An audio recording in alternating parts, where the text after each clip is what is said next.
remember going for a walk one day and going, right, well, in the next 12 months, I need to hit $30,000 a year from my business in order for me to like start seeing that this is something I could do for the rest of my life. And I was like, right, $30,000, that's it, let's do it. And I ran back home and wrote down all the numbers of what I would need to sell in order to make $30,000. And at that time I was doing selling art at markets, I was selling prints online, I was selling through Etsy, I was doing all the things. I was running creative retreats, spiritual retreats, and I could not work out how I was going to make money, how I was going to make $30,000. It seemed impossible. And I think at that point in time, I was at a crossroads of, well, it's impossible. All artists starve. I can't have a creative career.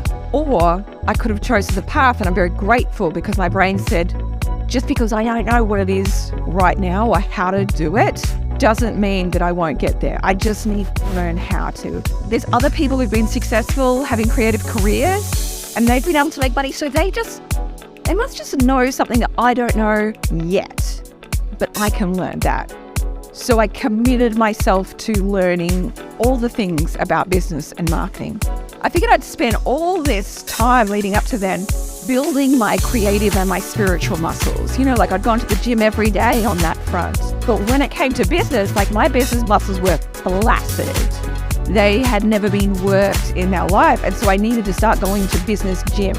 I needed to start consuming all the information and not just consuming it, but start testing it out in my own business and see what worked for me and see what would resonate and what would give me real results. And that year I did it by making that commitment. I made $30,000 a year. The next year I was like, let's go harder. $60,000 a year, $150,000 a year. And I doubled all the way up to 7 figures. I know all that and this, right? She's a complete package, guys.